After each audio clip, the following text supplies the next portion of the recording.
यहाँ ये बताया जा रहा है फल सिद्धि विशेष रूप से अधिकारी की अपेक्षा करती है।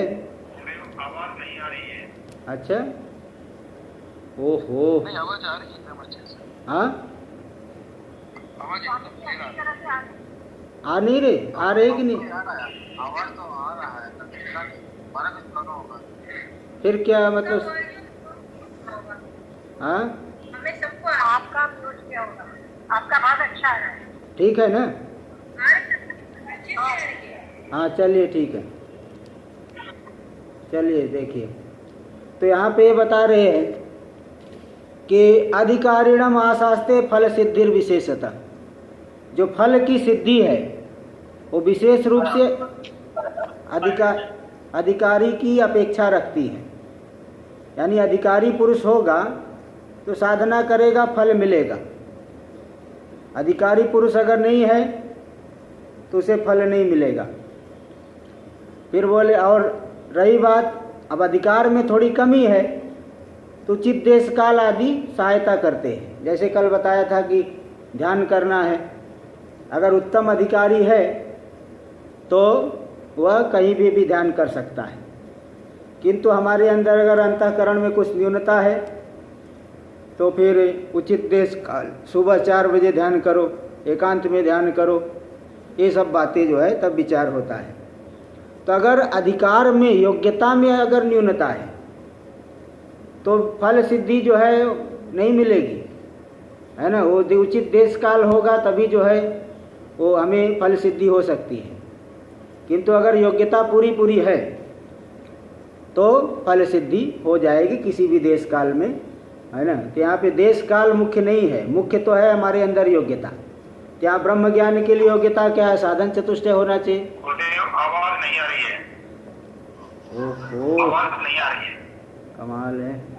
नहीं, अच्छी तरह से आ रही है। एक मिनट उनका जो है आवाज़ क्यों नहीं आ रहा है, समझ में नहीं आ रहा है। स्वामी जी सबको आवाज आ रही है। तो फिर उनके क्यों नहीं आ रही? हो सकता है उनका खुद का अद्भुत होगा। वो शायद उन्होंने अपना खुद म्यूट कर लिया है,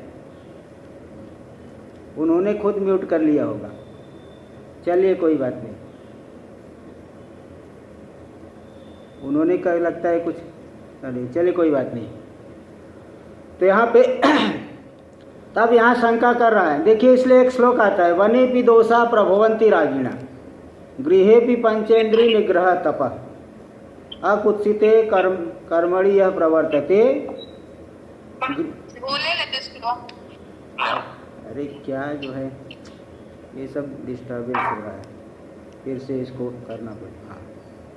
चलो, यहाँ एक श्लोक बता रहा था, वने पि दोषा प्रभवंती रागिणा गृहे पि पंचेन्द्रिय निग्रह तप अकुत्सिते कर्मणि यह प्रवर्तते। हाँ, तस्य गृहम तपोवनम, इस प्रकार का एक श्लोक आता है कि वने पि दोषा प्रभवंती रागिणा, जो रागी पुरुष है वो वन में जा कर के बैठेगा तो भी उसको दोष हो जाता है। वहाँ भी किसी से राग द्वेष कर लेगा, किसी को पत्थर मारेगा, किसी को कुछ करेगा। और गृहे भी पंचेंद्रिय निग्रह तप, घर में रह कर के भी पंच इंद्रियों का निग्रह रूपी जो तप किया जा सकता है। और अकुत्सिते कर्मणि यह प्रवर्तते, जो व्यक्ति कुत्सित कर्म नहीं करता, पाप आदि कर्मों से दूर रहता है, तो ऐसा जो निवृत्त रागस्य गृहम तपोवनम, जो निवृत्त राग वाला पुरुष है उसके लिए तो गृह ही तपोवन है, उसका घर ही तपोवन है, ऐसा वहाँ आया है।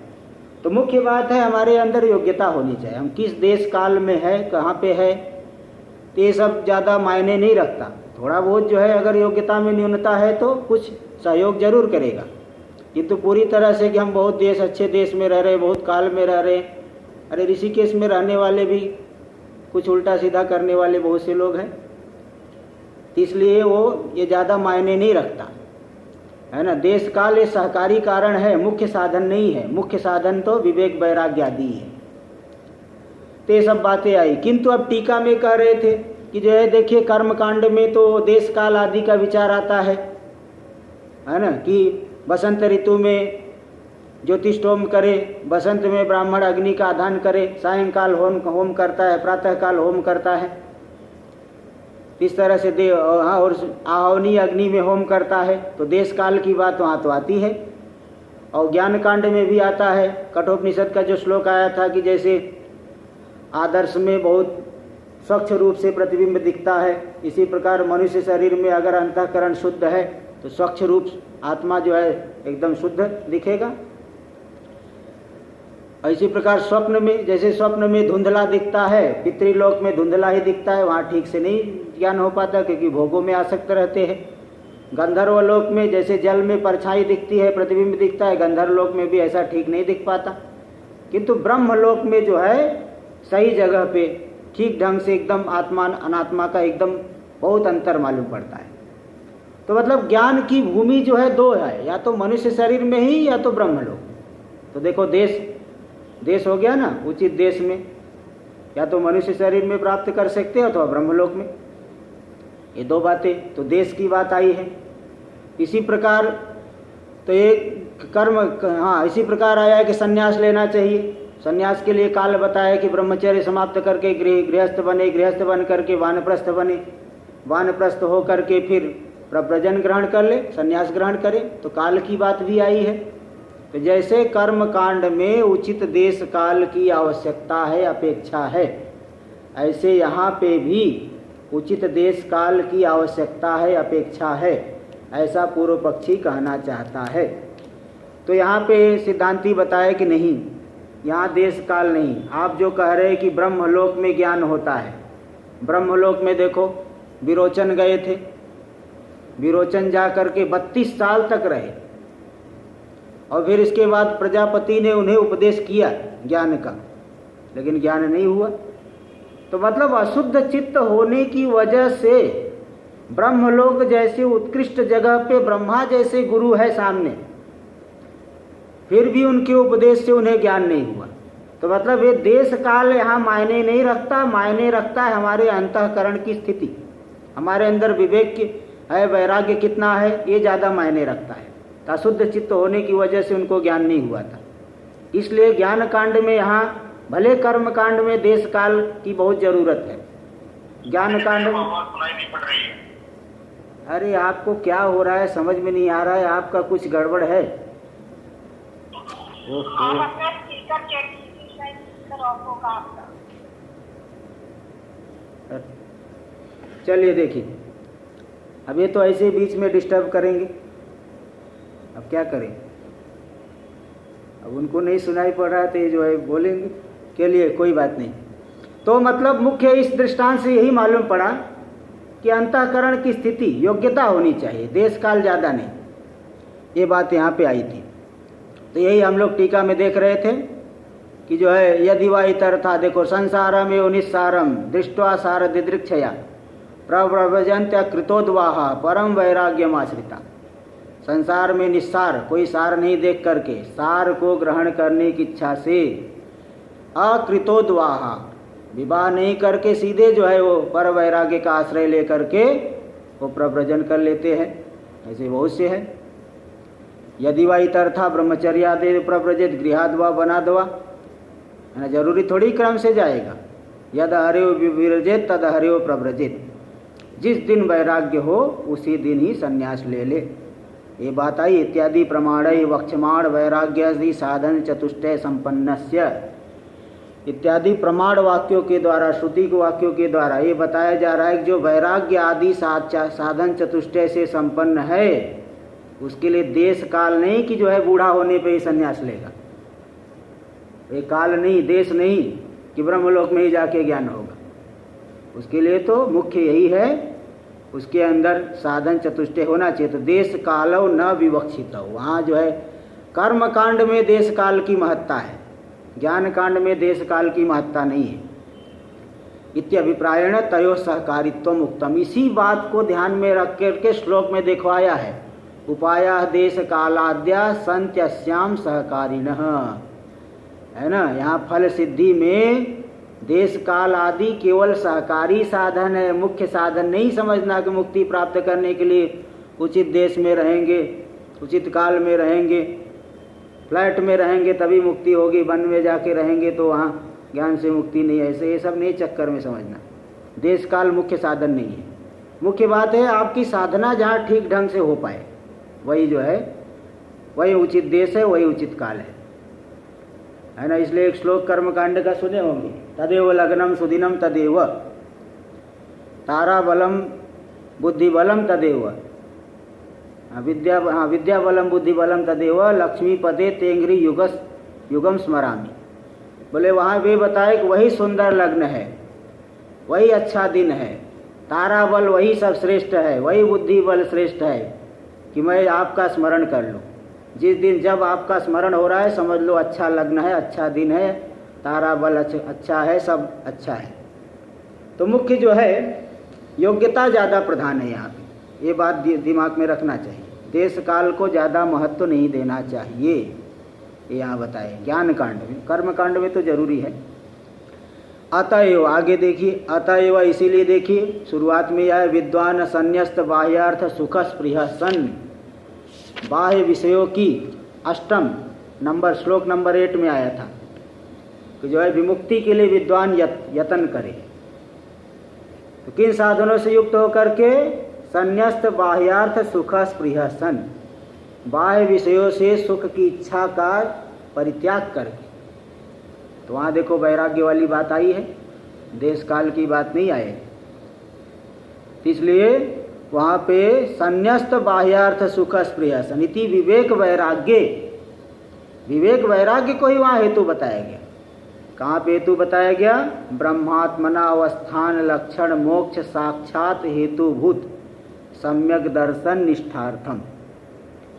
सम्यक दर्शन ब्रह्म निष्ठा के लिए, सम्यक दर्शन निष्ठा ब्रह्म निष्ठा के लिए है ना, ज्ञान निष्ठा के लिए। ज्ञान निष्ठा किस लिए चाहिए? मोक्ष साक्षात हेतुभूत, मोक्ष का जो साक्षात कारण है ज्ञान निष्ठा है ना, वो भी। और मोक्ष क्या है? ब्रह्मात्मना अवस्थान लक्षण मोक्ष, ब्रह्म रूप से स्थित हो जाना, यही है मोक्ष। और इस मोक्ष का हेतुभूत है सम्यक दर्शन, यथार्थ ज्ञान।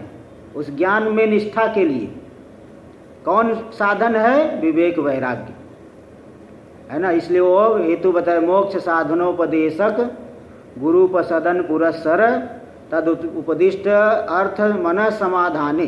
देखो उसी अष्टम श्लोक नंबर 8 में आया था कि दे दिए थे कि संतम महांतम समुपेत्य देशिकम तेनोपदिष्टार्थ समाहितात्मा। मान जो है श्रोत्री ब्रह्मनिष्ठ गुरु के पास जा करके उनसे उपदिष्ट अर्थ में मन को समाहित कर ले। तो मन की समाधि, मन हमारा उस अर्थ में एकाग्र कब होगा? जब विवेक वैराग्य होंगे। तो विवेक वैराग्य को ही हेतु बताया गया। सम्यक दर्शन निष्ठा की प्राप्ति के लिए जो मन का समाधान करेगा गुरु उपदिष्ट अर्थ में, उसके लिए जरूरी बताया गया विवेक वैराग्य।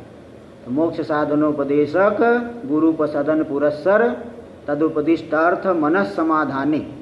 मोक्ष साधन के उपदेश करने वाले गुरु, और गुरु के पास उपसदन नहीं, गुरु के पास जाएगा, वहाँ जा कर के उपसदन पूर्वक तदुपदिष्टार्थ, गुरु ने उपदेश किया अर्थ का, ब्रह्म का उपदेश किया, आत्मा का उपदेश किया, उस उपदिष्ट अर्थ में मन को समाहित करना है। इसमें हेतु क्या है? किसका मन समाहित होगा? जिसके अंदर विवेक वैराग्य है, उसी का मन समाहित होगा, अन्य का नहीं। एतादृश मन समाधानस्य, इस प्रकार का अगर जो मन समाधान है, शम दमोपरति तितिक्षा श्रद्धा नाम अभावे, जिसके अंदर शम नहीं है, दम नहीं है, उपरति नहीं है, तितिक्षा नहीं है, श्रद्धा नहीं है। शम किसे कहते हैं? अंतर इंद्रिय का निग्रह है ना, मन का निगृहित, मन को निगृहित करना। निगृहित करने का क्या मतलब है? मन को लक्ष्य में स्थापित कर देना। आगे यही विवेक चूड़ामणि में ही बताएंगे। स्वलक्ष्य, हाँ, स्वलक्ष्य में जो है वो स्थापित करना, इस प्रकार से आगे दिखाएंगे कि स्व अपने लक्ष्य में मन को स्थापित कर देना। जैसे अर्जुन को जो है चिड़िया की आँख ही दिख रही थी, स्वलक्ष्य में मन को स्थापित करना, यही सम, यही अंतर इंद्रिय का निग्रह। और दम जो है बाह्य इंद्रियों को निगृहित करना। उपरति, उपराम होना संसार से, बाह्य वस्तुओं का ज़्यादा आलम्बन न ले, इसके बिना काम नहीं चलेगा, उसके बिना काम नहीं चलेगा, ऐसा नहीं होना चाहिए। बाह्य वस्तुओं का जरूरत से अधिक आलम्बन न ले। तितिक्षा, द्वंद्व को सहन करना, सर्दी गर्मी मान अपमान हानि लाभ, इन सब को सहन करना, द्वंद्व को सहन करना, इसे कहते तितिक्षा। और श्रद्धा, गुरु और वेदांत वाक्यों में दृढ़ विश्वास होना चाहिए। तो ये सब चीज़ें अगर नहीं रहेंगी तो मन का समाधान, मन समाहित नहीं हो पाएगा गुरुपदिष्ट अर्थ में। इसलिए श्रद्धा नाम अभावे असंभवात, इन सब के अभाव होने पर मन हमारा समाहित नहीं होगा। हाँ, मुक्ति इच्छा भावे तदर्थम प्रयत्न संभवत, अगर मुमुक्षा ही नहीं है, मुक्ति की इच्छा है तो मुक्ति के लिए प्रयत्न ही नहीं करेगा, ज्ञान के लिए प्रयत्न ही नहीं करेगा। जिसकी इच्छा है उसको पाने का प्रयत्न करेगा। जैसे जो व्यक्ति धन चाहता है तो धन के लिए नाना प्रकार के यत्न करेंगे, और जिसको मुक्ति चाहिए तो मुक्ति के लिए प्रयत्न करे। इसलिए मुमुक्षा भी जरूरी है। इसलिए ये सब असाधारण कारण, मुख्य कारण है। इस बात को अतो विमुक्त्यै, है ना, उसी अष्टम श्लोक नंबर 8 में बताया गया। इति आद्य श्लोके, उस श्लोक में विवेक वैराग्य समाधि सठ का मुमुक्षुत्वा नाम, विवेक वैराग्य समाधि सठ संपत्ति और मुमुक्षा, ये सब जिज्ञासा साधारण हेतु नाम, जो जिज्ञासा के असाधारण कारण, मुख्य कारण है, इनकी वहाँ पे सूचना हो गई है। सूचनम कृतम एव, सूचना दी गई है श्लोक नंबर 8 में। तथा च तरति शोकम आत्मविद, है ना, इसलिए शरत शोक, आत्मविद शोकम तरत, आत्मा को जानने वाले शोक, शोक का मतलब बंध, बंधन ही शोक देता है ना, तो बंधन का परित्याग कर देता है। तद विज्ञानार्थम स गुरु मेवा विगच्छेत, उस आत्मा को जानने के लिए गुरु के पास जाए। इत्यादि श्रुत्यानुसारेण, इत्यादि श्रुतियों का अनुसरण करते हुए, है ना। शोक शब्दित बंध नाशकम, शोक शब्द के द्वारा किसको कहा गया? बंधन को। बंध का नाशक कौन है? सम्यक ज्ञानम, सम्यक ज्ञान। वह सम्यक ज्ञान बिना विचार के नहीं हो सकता। सद्गुरुपदिष्टार्थ विचारम अंतरा न केनापि साधनांतरेण, सद्गुरु के द्वारा उपदिष्ट अर्थ के विचार के बिना, विचारम अंतरा, विचार के बिना, अंतरा यानी बिना, विचार के बिना, न केनापि साधनांतरेण, किसी भी दूसरे साधन से नहीं हो पाएगा। सम्यक ज्ञान विचार के बिना संभव नहीं है। इति श्लोके अस्याम इत्यस्य सिद्धौ इत्यर्थ आया ना। उपायादेश कालाद्या संति अस्याम सहकारिण, संति अस्याम, अस्याम यानी फल सिद्धौ, फल की सिद्धि में देश काल आदि सहकारी कारण है। और मुख्य कारण कौन है? विवेक वैराग्य आदि। ये बात श्लोक नंबर 14 में बताया गया। अब इसलिए इस प्रकार से विचार करना है। श्लोक नंबर 8 में आया, उसी बात का आप देखिए उपसंहार कर रहे हैं। सामान्य रूप से कोई बात पहले बताई जाएगी और विशेष रूप से युक्तियों से निश्चय करा के फिर उपसंहार किया जाता है कि देखो यही ऐसा ही है, जो पहले बताया था वही बात ठीक है। इसलिए श्लोक नंबर 15 देखिए, दिखा रहे हैं। श्लोक नंबर 15 का उच्चारण किया जाए। अतो विचारः कर्तव्यः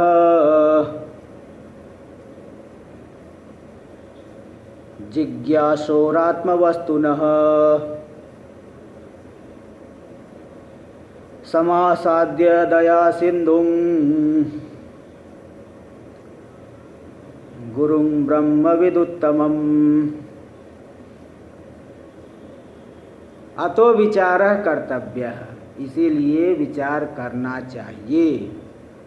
आदमी को ज़्यादा सुविधा नहीं ढूंढना चाहिए, मुख्य चीज़ को देखना चाहिए। आपके अंदर वैराग्य है, अब किसी आश्रम में गए श्रवण आदि करने के लिए, अब वहाँ जाके झगड़ा करने लगे, महाराज मेरे कमरे में तो एयर कंडीशन ही नहीं, एयर कंडीशन ही नहीं है, मेरे कमरे में नहीं, मेरे कमरे में वो नहीं है।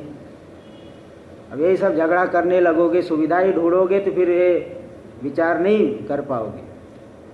देखो जहाँ सुविधा मिलेगी वहाँ उपदेष्टा गुरु नहीं मिलेंगे। ज़्यादा भोगी विलासी लोग वहाँ ज़्यादा क्या ज्ञानी होंगे? भोग विलास में ही रहने वाले वो ज्ञानी क्या? ज्ञान तो दूर की बात है। ले सुविधा ढूंढोगे तो उपदेष्टा गुरु नहीं मिलेंगे, और जहाँ उपदेष्टा गुरु मिलेंगे वहाँ ये जरूरी नहीं कि हर एक प्रकार की सुविधा आपको मिले, इसलिए वहाँ थोड़ी तपस्या पूर्वक रहनी पड़े। मुख्य चीज़ अगर मिल गई तो गौण बातों पे ज़्यादा ध्यान नहीं देना चाहिए। मुख्य चीज़ मिल रही है तो गौण बात पे ज़्यादा ध्यान मत दो, है ना। अब बताओ, इंद्र और विरोचन जा करके ब्रह्मलोक में सेवा की, वो थोड़ी सोच रहे तो बताएंगे तो एयर कंडीशन लगा दो, ये लगा दो, वो लगा दो। वहाँ जो है वो नहीं, झगड़ा नहीं कर रहे थे, वो केवल जो है सेवा करके रहे, झाड़ू लगाना, सब हर एक प्रकार की सेवा करनी पड़ी उनको। तो जहाँ मुख्य चीज़ मिले वहाँ पे ये सब ज़्यादा विचार नहीं किया जाता, है ना। गौण चीज़ पे ज़्यादा ध्यान नहीं देता, क्योंकि झगड़ा करने वाले आपको हर जगह मिलेंगे। दुनिया में कहीं भी चले जाओ, झगड़ा करने वाले भी हर एक प्रकार के लोग हैं, इसलिए वो थोड़ा सावधानी से रहना पड़ता है। मुख्य चीज़ मिले तो गौण बातों पे ज़्यादा ध्यान नहीं देना है। दूसरी बात यह है कि जो परीक्षा की जगह है वो जंगल नहीं है, व्यवहार है। व्यवहार में अगर आप सामंजस्य करके रह गए तो फिर जंगल में भी रह लोगे, और व्यवहार में ही सामंजस्य करके नहीं रह पाए तो जंगल में क्या रह पाओगे। परीक्षा की जगह ये है, इसलिए जो है मुमुक्षु को हर जगह सामंजस्य बनाना चाहिए, और सामंजस्य बना करके विचार करना चाहिए। अतो विचार कर्तव्य है, इसलिए विचार करना चाहिए। कौन विचार करेगा? जिज्ञासु हो, जिज्ञासु को, जिज्ञासु के लिए विचार ही करनी है। किसका जिज्ञासु है? आत्मवस्तुनः, आत्मवस्तु का जो जिज्ञासु है उसको विचार करना चाहिए। तो इसके लिए मुख्य सामग्री क्या है? सद्गुरु के पास जाएंगे। समासाद्य दया सिंधुम गुरुम ब्रह्म विदुत्तम, जो दया के सिंधु है, कृपा के सिंधु है, ब्रह्म ज्ञानियों में श्रेष्ठ है। जो ब्रह्म ज्ञानियों में श्रेष्ठ है उपदेश क्यों करेंगे? ये भी तो बात जिज्ञासा आपके अंदर हो सकती है कि भाई जो ब्रह्म ज्ञानियों में श्रेष्ठ है उनको क्या पड़ी है किसी को उपदेश देने की? वो तो कृतकृत्य है, उनको किसी चीज़ की आकांक्षा नहीं, अपेक्षा नहीं है, तो आखिर आपको क्यों उपदेश करेंगे? उपदेश में हेतु क्या है? क्या उपदेश में हेतु बता रहे? दया सिंधुम, क्योंकि वो दया के सागर हैं। जो महापुरुष होते हैं संसारी और दुखी लोगों को देख करके द्रवित हो जाते हैं, इसलिए संत हृदय नवनीत समाना ऐसा कहा गया है। महात्माओं का, महापुरुषों का हृदय जो मक्खन के समान होता है, ऐसे ही मक्खन अग्नि के संयोग होने पे पिघल जाता है, इसी प्रकार दुखी लोगों को देख करके द्रवित हो जाते हैं, इसलिए उनको दया सिंधु, कृपा के सिंधु कहा गया है महापुरुषों को। अहेतु, बिना किसी हेतु के, बिना किसी वांछा रखे हुए कृपा करते हैं। ऐसे जो दया सिंधु गुरु के पास, जो कि ब्रह्मविद उत्तम, ब्रह्म ज्ञानियों में श्रेष्ठ हो, उनके पास उनकी प्राप्ति करके, उनसे उपदेश ग्रहण करके जिज्ञासु को विचार करना चाहिए। गौण बातों की ज़्यादा चिंता नहीं करनी चाहिए, मुख्य चीज़ करना चाहिए। देखिए टीका में, अतः, इसीलिए किस लिए? क्योंकि सर्वानर्थ निवर्तक निर्णय हेतुत्वात्, जो विचार है संपूर्ण अनर्थ का निवर्तक निर्णय, आत्मा का निर्णय, आत्मा का ज्ञान हो जाए तो संपूर्ण अनर्थ की निवृत्ति हो जाएगी। तो संपूर्ण अनर्थ की निवृत्ति करने वाला जो आत्मा का ज्ञान, उस ज्ञान का हेतु है विचार। इसीलिए जिज्ञासु को, जिज्ञासो आत्मानम सम्यक ज्ञातुम इच्छो।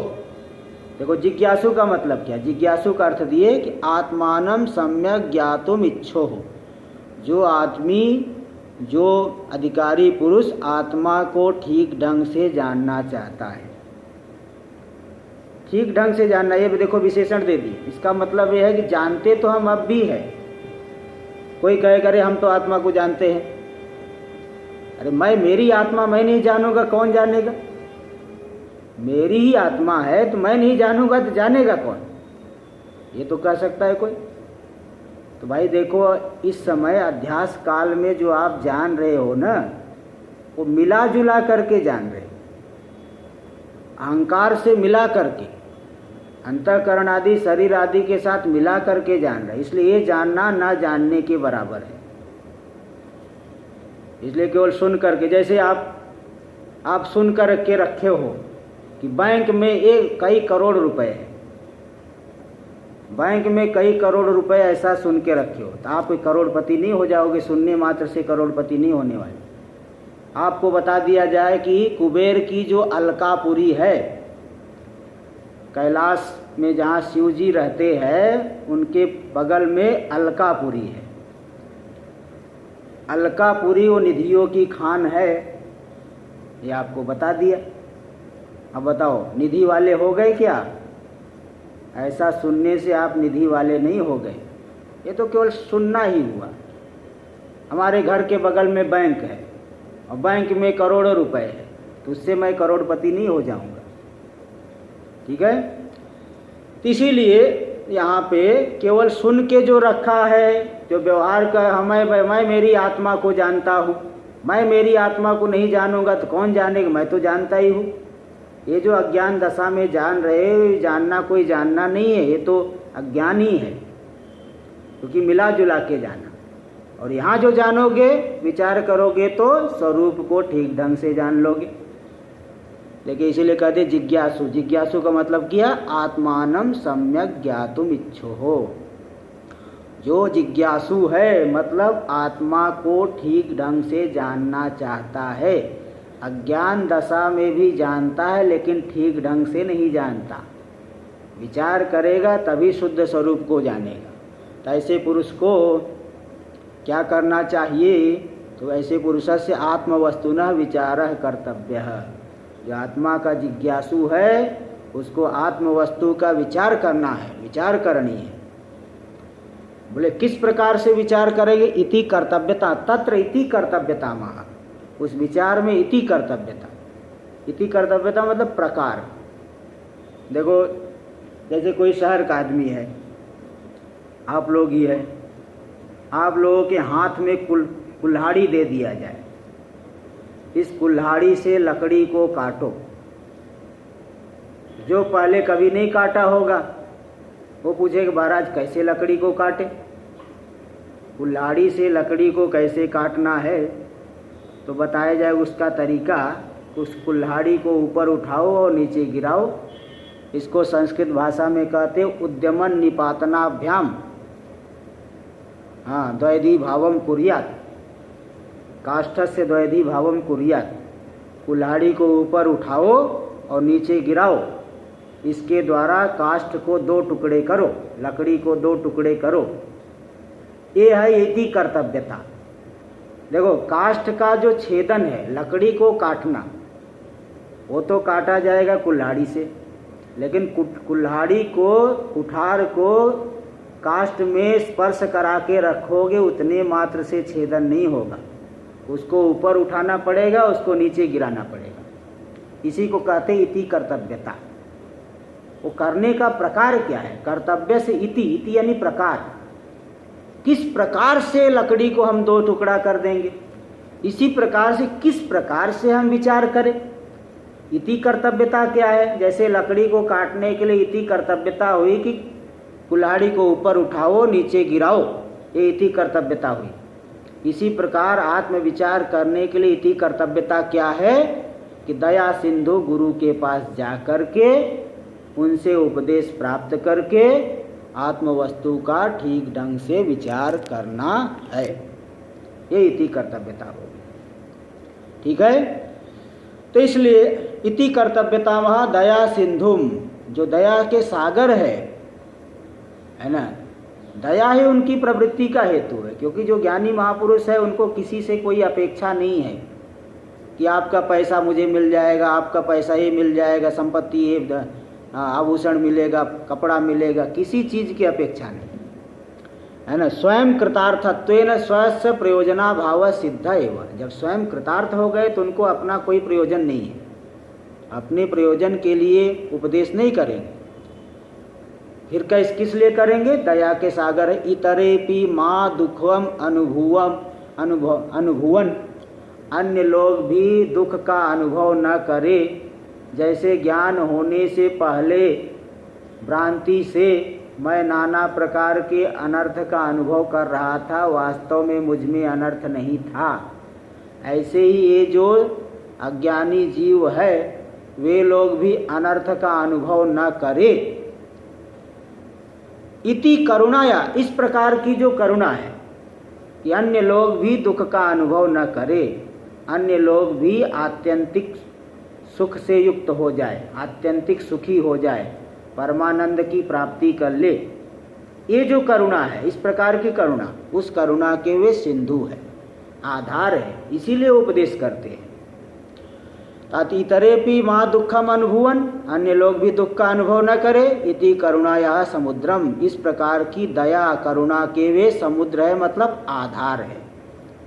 जैसे जल राशि रिव जलाय नाम, जैसे जल की राशि समुद्र वो जल का आधार है, इसी प्रकार जो दया के समुद्र है वो दया के आधार है। दया ही दया उनमें है, वो दयालु होते हैं, अन्य लोगों को दुखी देख करके उपदेश आदि करते हैं। जिसको जैसा जैसी योग्यता है वैसा उपदेश करें, ऐसे गुरु के पास जा करके।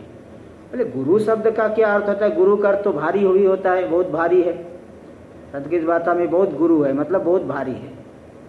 यहाँ वो भारी वाला अर्थ नहीं लेना।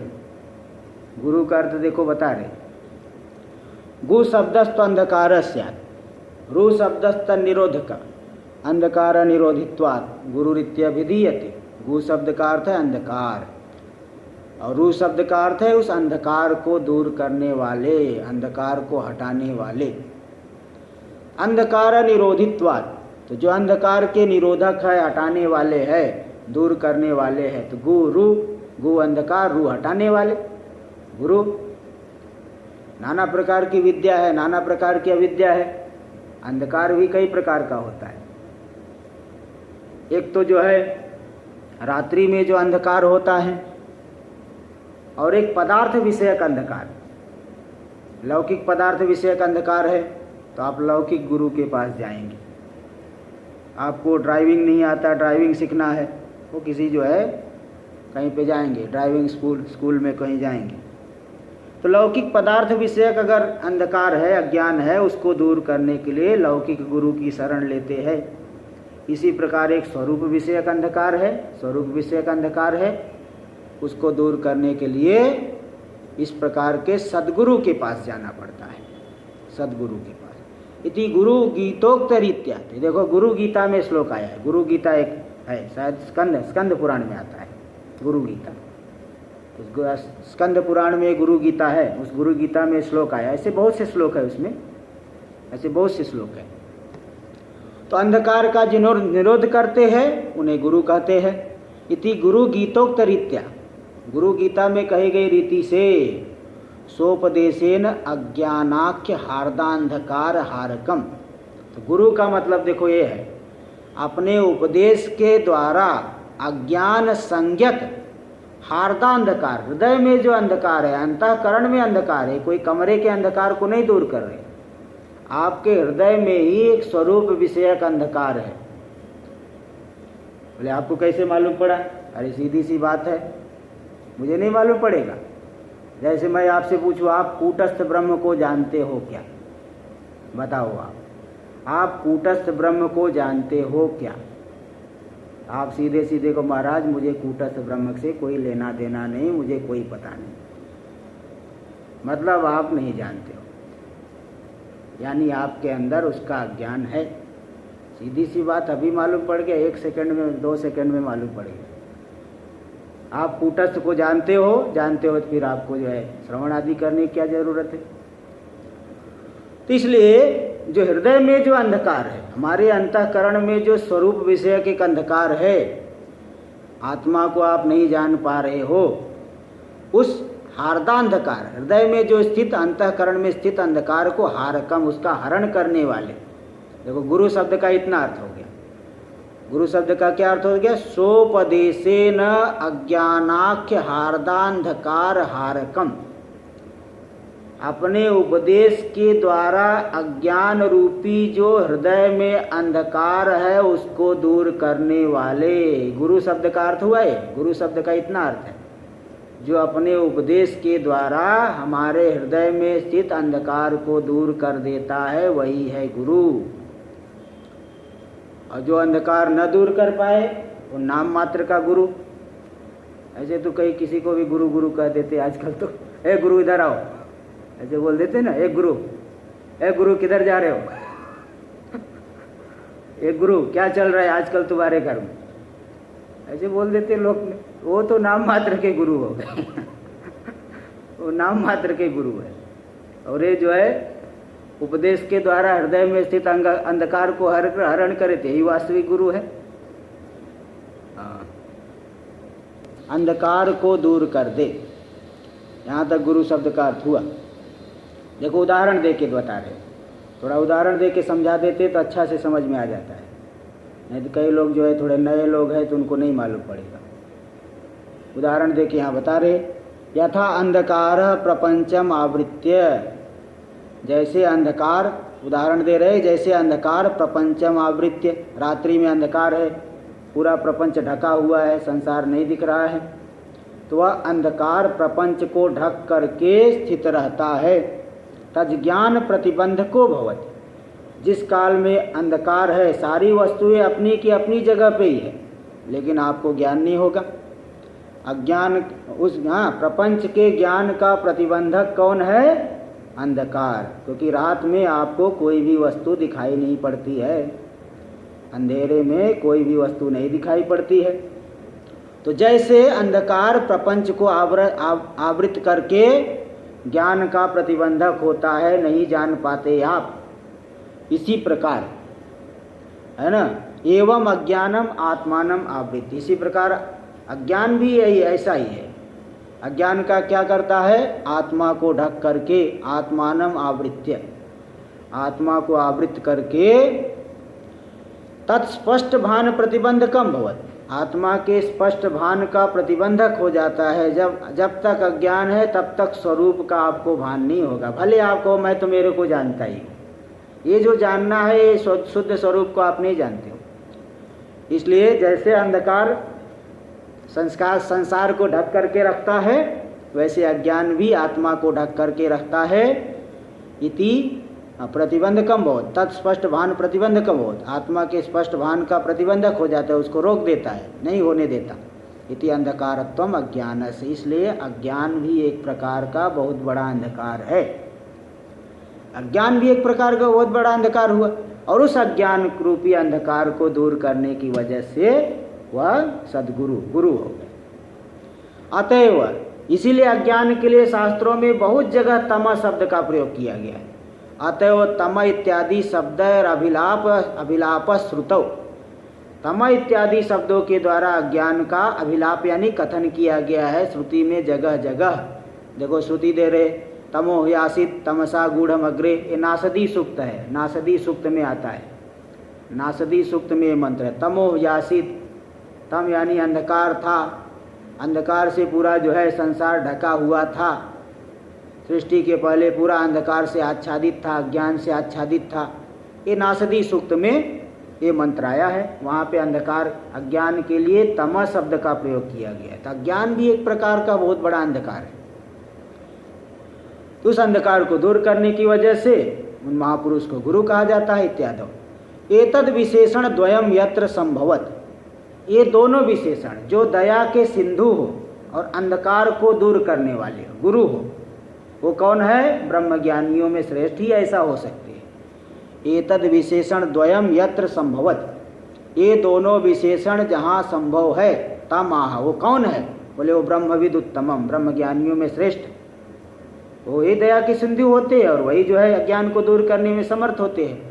इसलिए ब्रह्मविद उत्तमम ऐसा कह दिए। इसलिए ब्रह्मविद किसे कहते? ब्रह्मविदंती इति ब्रह्मविद, ब्रह्म को जिन्होंने प्राप्त कर लिया है, जान लिया है, तो ब्रह्मवेत्ता हो गए। ऐसे ब्रह्मवेत्ताओं के बीच में जो श्रेष्ठ है, तेषाम उत्तमम स्थित प्रज्ञम। अब आपके अंदर एक शंका हो सकती है कि भाई जो है ज्ञानियों में भी क्या कोई छोटा बड़ा होते हैं क्या? जैसे जो है धनी लोगों के बीच में कोई जो है, किसी के पास 50 करोड़ है तो किसी के पास 40 करोड़ है, कोई तो लाख में ही है, किसी के पास केवल 10 लाख है। तो जो है जैसे धनी लोगों में तारतम्य होता है, तो ज्ञानियों में कोई तारतम्य है क्या, कोई छोटा बड़ा? तो वहाँ समझ लेना कि ज्ञान में तो कोई तारतम्य नहीं, किंतु निष्ठा में थोड़ा अंतर रहता है, निष्ठा में अंतर रहता है। इसलिए आप ब्रह्म ज्ञानियों में श्रेष्ठ ऐसा कह दिए। तेषाम उत्तमम स्थित प्रज्ञम, यानी स्थित प्रज्ञ, जिसकी प्रज्ञा जो है आत्मा में स्थित हो गई है, दृढ़ हो गई। अत्र श्रुतयः पूर्वम उदाहरिता, इस विषय में श्रुतियाँ तो पहले दिखा दी गई है ना, पहले बताया गया है वहाँ पे। पहले जो संतम महांतम समुपेत्य देशिकम वहाँ पे आया है, वो श्रुतियाँ वहाँ पे दिखा दिए है।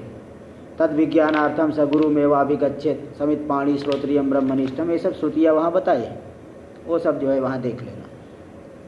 तब समासाधनम, उस गुरु की प्राप्ति करना, उस गुरु के पास जाना, और तम आराध्य गुरुम भक्त्या, उस गुरु की भक्ति से आराधना करके, है ना, ऐसा नहीं कि टेढ़ी नज़र से देखो, जैसे किसी शत्रु को देखते हैं, वहाँ गए तो लेकिन एकदम तिरछी नज़र से ऐसे देख रहे हो, ये सब नहीं करना है।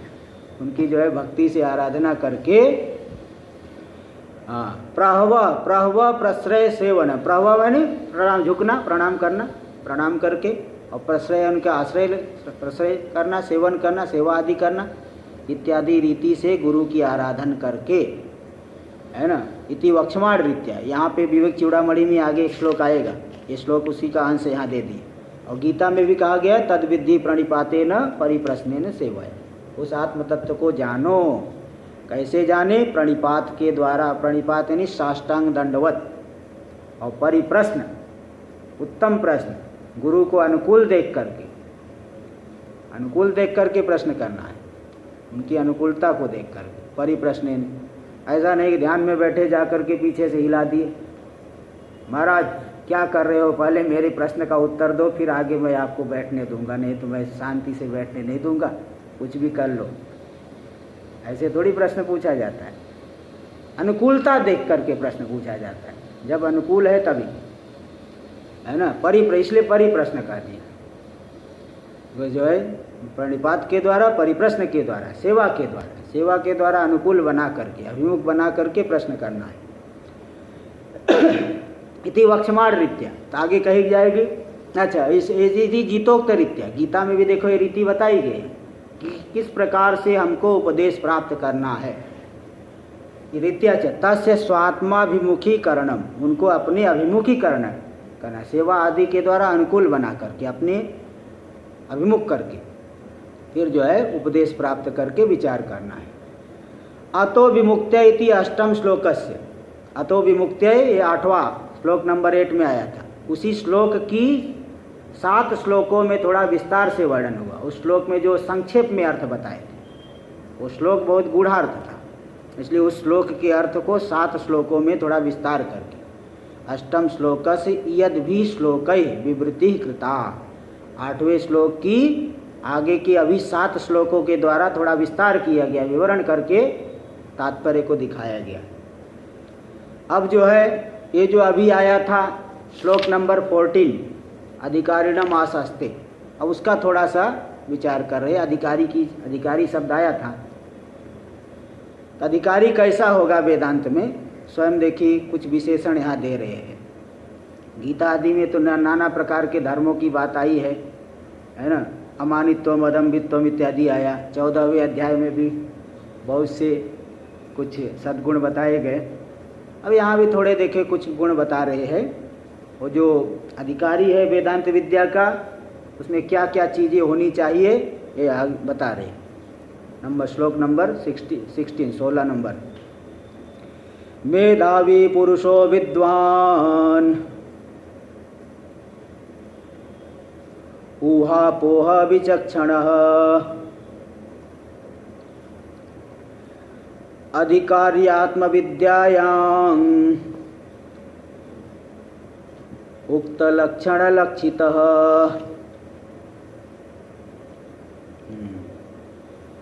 मेधावी पुरुषो विद्वान, यहाँ जो वेदांत का अधिकारी है, पहली बात तो मेधावी होना चाहिए, मेधा शक्ति उसकी तीव्र होनी चाहिए, बहुग्रंथार्थ धारणावती बुद्धि मेधा, बौद्ध ग्रंथ के अर्थों के साथ में धारण करे, शब्द के साथ, अर्थ के साथ में, शब्द है ना, शब्द अर्थ के सहित शब्द को धारण करे।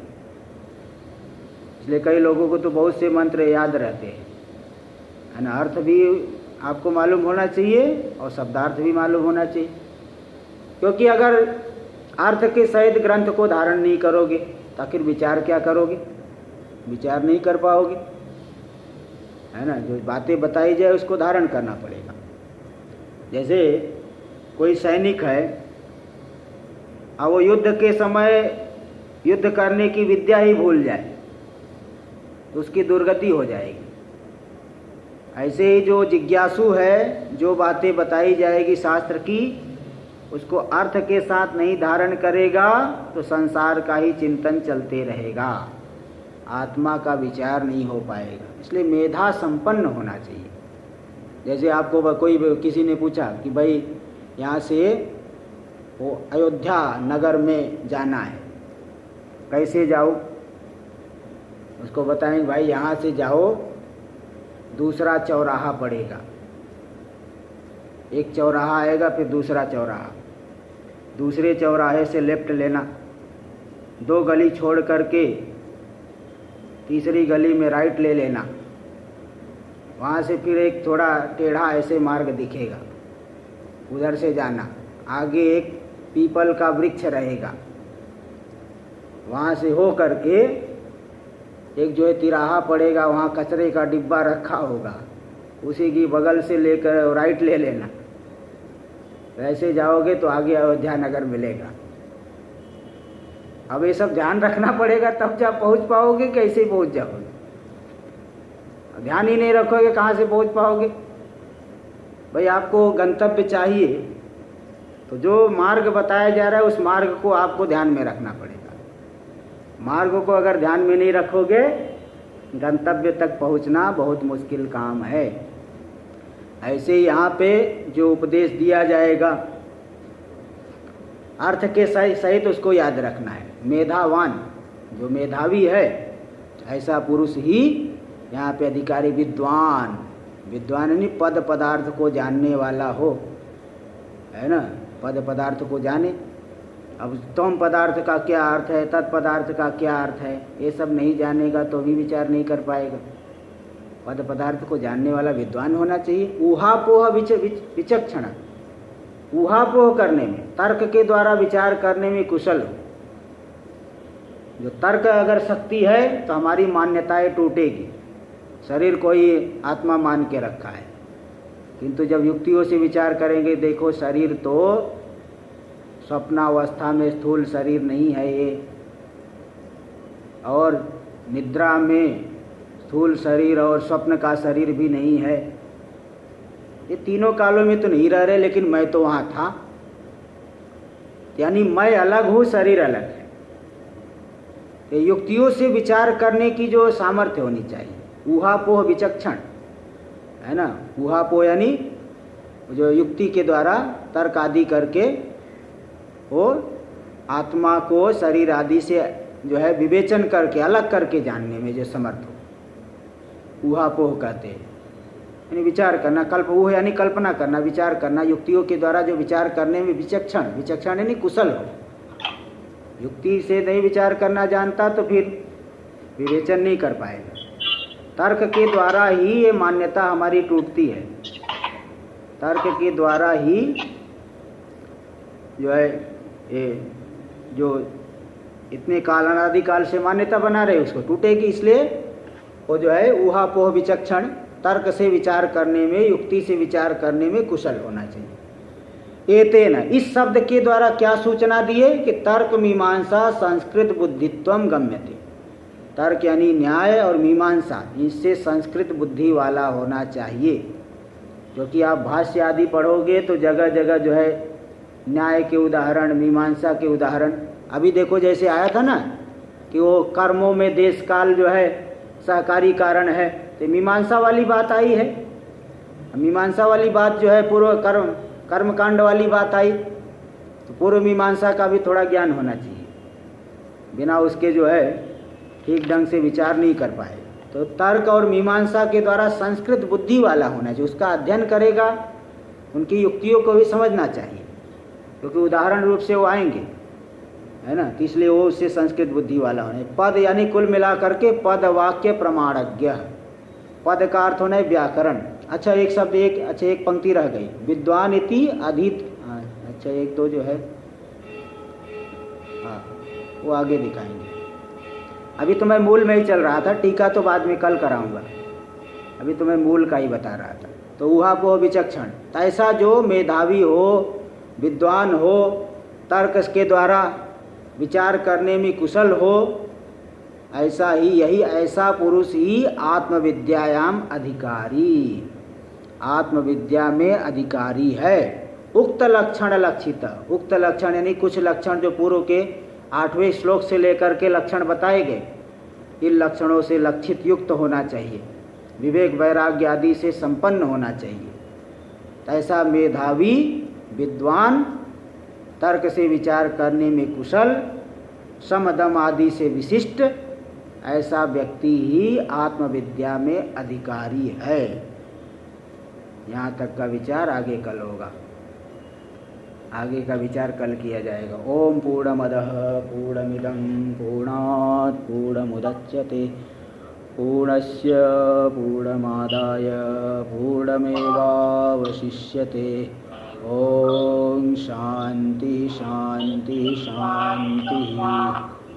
शंकरं शंकराचार्यं केशवं बादरायणं सूत्रभाष्य कृतौ वन्दे भगवन्तौ पुनः पुनः। ईश्वरो गुरुरात्मेति मूर्तिभेदविभागिने व्योमवद्व्याप्तदेहाय दक्षिणामूर्तये नमः। ओम शांति शांति शांति।